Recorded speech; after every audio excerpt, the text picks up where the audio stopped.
नमस्कार दोस्तों, आज हम पालम गांव में आए जहां पर चौधरी राम कुमार सोलंकी जी 360 के प्रधान बने। और हम जानना चाहेंगे, जैसे जन्माष्टमी की बात करें, रक्षाबंधन की, क्या शुभकामना ये 360 के जो गांव हैं उनको देना चाहेंगे। सबसे पहले उसी पे चर्चा। सर, जन्माष्टमी आ रही, रक्षाबंधन आ रहा है, उस पर आप क्या संदेश देंगे? सबसे पहले तो आज़ाद तोमर जी, मैं आपका और हर खबर का स्वागत करता हूं, जो आप आए और ये बात पहुंचा रहे हो जनता तक। आपका बहुत बहुत धन्यवाद यहाँ आने पर। मैं जन्माष्टमी का और रक्षाबंधन का, ये एक त्यौहार, एक ऐसा रक्षाबंधन का भाई बहन के प्यार की निशानी होती है, आपस में प्यार बना रहे। ये हमारा सदिया पुराना ये त्यौहार चला आ रहा है, आपस में बहन भाई का एक प्यार का त्यौहार है ये। इसको मैं चाहता हूँ कि सब बहन भाई जो आपस के कहीं भी मनमुटाव हो तो उसको बुला के प्यार से मनाएं और आपस में मेल जोल बढ़ाने का त्यौहार है, और ये बढ़ाएं। बहन जो आती है वो अपने भाई की दुआ लेके आती है कि हमारा भाई फले फूले, और हाथ पर जो राखी बांधी जाती है वो इसलिए बांधी जाती है कि भाई अपनी बहन की मुसीबत में रक्षा करे।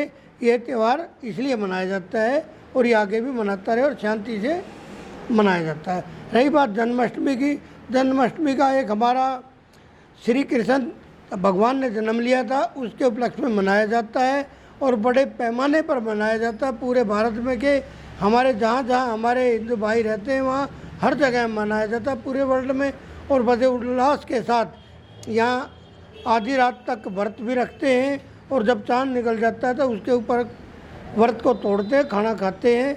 ये त्यौहार हमारे श्रद्धा भावों से मनाया जाता है, हमारी इष्टता के भाव से मनाया जाता है। हमारी जो भगवान के अंदर श्रद्धा है हमारे हिंदुओं में, उसका एक ये सबसे बड़ा त्यौहार है। अच्छा सर, जैसे हम 15 अगस्त की बात करें, जो दादा देव जो ग्राउंड है उसमें 110 फुट का जो झंडा है वो आप लोगों के द्वारा फहराया गया, तो कैसा लगा जब वहाँ पे जैसे आप 360 के प्रधान भी अभी बने हैं, आपको नियुक्त किया गया, तो पहला आपने झंडा रोपण वहाँ पे किया, क्या महसूस हुआ? महसूस तो हमें इतना भारी वहाँ हमारे मन में बड़ा उल्लास था कि 15 अगस्त का तो दिन जो है, मैं कहता हूँ डेली होना चाहिए। हमारी आज़ादी उस दिन हम याद करते हैं पर बाद में भूल जाते हैं। 26 जनवरी और 15 अगस्त को देखो, हमारे आज़ादी के गाने गाएंगे, आज़ादी की फिल्में दिखाएंगे, मगर उसके बाद 1-2 दिन बाद फिर वही पुराना डरे पा जाते हैं। हम ये संदेश देना चाहते हैं कि 15 अगस्त का दिन हमारे शहीदों का दिन, हमारे खून पर जो बहाया है हमारे शहीदों ने, जो आज़ादी ली है, उसका दिन है। उस पे जो है ना, हमारे को हर डेली के डेली रोज़ उनको हमें याद करना चाहिए शहीदों का, और अपने घरों में हमने अपने शहीदों की फ़ोटो लगानी चाहिए, और जो हमारे याद रहे हमारे बच्चों को शिक्षा देनी चाहिए। हर रोज़ 15 अगस्त का दिन एक दिन नहीं है जी, हम कहते हैं डेली 15 अगस्त को याद करना चाहिए। 15 अगस्त का दिन ध्यान में रख के अपने बच्चों को देश की आज़ादी के लिए जो जो कुर्बान हुए हैं और देश की आज़ादी पे कुर्बान होने वालों के नाम बच्चों को पता होना चाहिए। अपने एरिए के जो हैं, पूरे संसार में हमारे तो बहुत लाखों हुए हैं, परंतु जो गांव देहात में अपने गांव के हैं उनका तो सबको पता होता है हमारे आज़ादी में ये जवान हुए हैं, तो उनको सब शहीद जो हुए हैं जवान, उनके हमारे हर एक गाँव में याद होने चाहिए। एक गाँव में हमने कहा कि स्मारक बननी चाहिए हर एक गाँव में। आज़ाद जी का जो शहीद को नाम देते हैं जिसको, उसमें शहीद शिला, उस पर जो सबके जो उस गांव के हैं सबके नाम होने चाहिए, ताकि हमारे नौजवानों को याद रहे। और 15 अगस्त हमारा दिन वो नहीं है, एक हमारा आज़ादी का दिन है हमारा, और हमारे जवानों का बलिदान उसमें छुपा हुआ है, तो उसको हम भूल नहीं सकते। हम कहते हैं 2 दिन का त्यौहार नहीं है, 26 जनवरी और 15 अगस्त कहते डेली का त्यौहार है। उनको हम याद रखेंगे और देशभक्ति के मायने रखेंगे, तो ये कभी भी हमारे ऊपर कोई भी ना भ्रष्टाचार रहेगा ना कुछ रहेगा, देश आगे बढ़ेगा। और इसमें हम आज़ादों जो भी आज़ादी उनके पच्चीनों पर चलकर अपनी देश की सेवा करने की हमें प्रेरणा मिलेगी। चौधरी राम कुमार सोलंकी जी 360 गांव के आप प्रधान भी हैं, और जिस तरह एक कल हरदीप पुरी जी जो मंत्री है बीजेपी में, वो दादा देव मंदिर में आए, तो क्या कहना चाहेंगे, किस तरह का स्वागत? जैसे मैं देख रहा था कि वो आपके पास आए और जो मंदिर के प्रधान जी है भूप जी वो भी साथ में थे, तो क्या लगा जी जैसे पता चला कि शायद आपने कोई उनको कुछ लेटर भी दिया? देखिए, हमारा भारत एक अतिथि देवो भव देश है हमारा। हमारे यहाँ कोई आएगा हम उसके अतिथि सत्कार में कोई कमी नहीं छोड़ेंगे। हरदीप पुरी जी जो हमारे आए, माननीय मंत्री जी और हमारे माननीय जो MP साहब हैं रमेश बिधूड़ी जी, और जो भी साथ उनके आए, हमने उनका भरपूर ज़ोरदार स्वागत किया और उनको पगड़ी बांधी, उनको शाल भेंट किया। यहाँ आने पर हमारा फ़र्ज़ बनता है कि हम उनका स्वागत करें।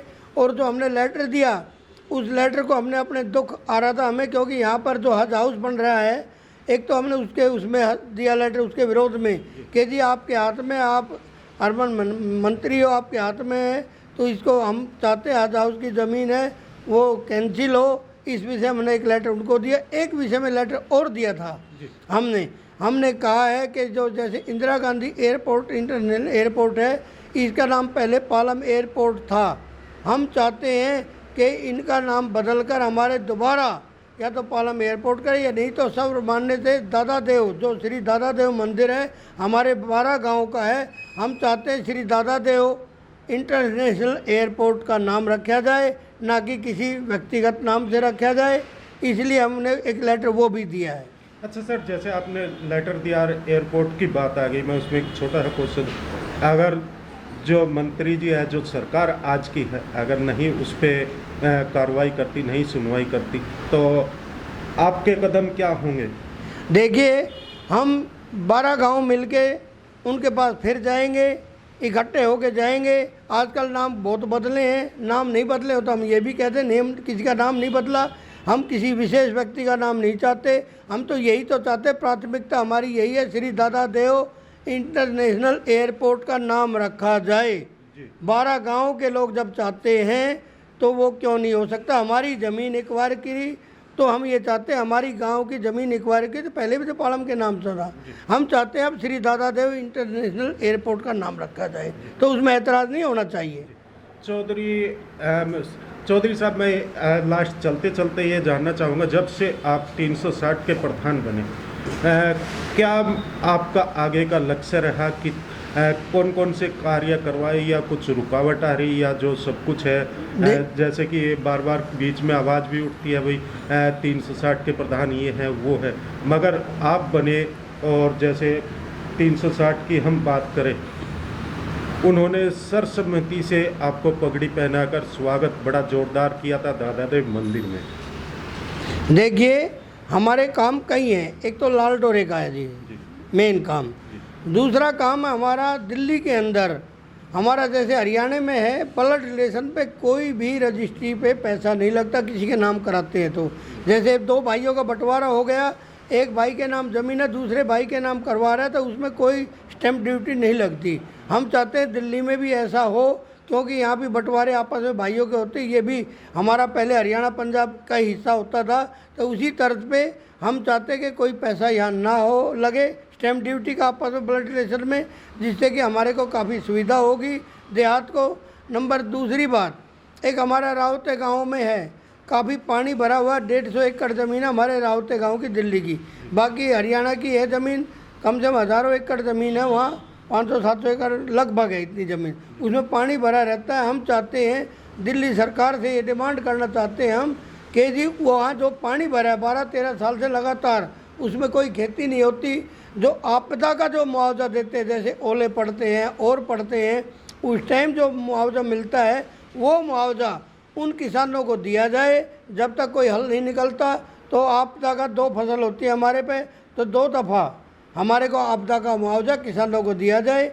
वो 20-20 हज़ार रुपये केंद्र इन्हें दिया था एक बार केजरीवाल सरकार ने। हम चाहते हैं वो मुआवजा साल में 40,000 बैठता है तो हर एक किसान को दिया जाए, जब तक इसका नहीं होता है।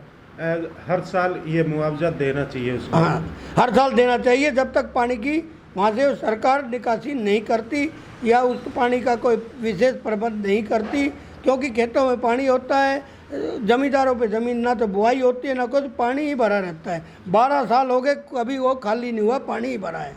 अच्छा प्रधान जी, अगर जैसे आपने कुछ डिमांड सरकारों से भी रखी, अगर सरकार नहीं सुनवाई करती, नहीं कार्रवाई करती, तो पालम 360 क्या करेगा, किस तरह फिर आगे इन आवाज़ को उठाने? आंदोलन का रास्ता है, फिर धरने प्रदर्शन है, यही यानी कि रहता जिस है तरह बॉर्डर पे नंबर। किसान बैठे हाँ हैं, जी, उसी तरह करना। उसी तरह नहीं, किसान बैठे हम धरना प्रदर्शन करने जाएंगे। एक हमारा है जैसे दिल्ली सरकार के जो भी स्कूल है, कॉलेज हैं, दिल्ली यूनिवर्सिटी है, उसमें जैसे हरियाणा में 85% हरियाणा वासियों का एडमिशन है। इसीलिए हम चाहते हैं कि हमारे दिल्ली के जो कॉलेज हैं उसमें 85% एडमिशन दिल्ली वासियों के हों। Like, share and comment. To subscribe this channel, please press the bell icon.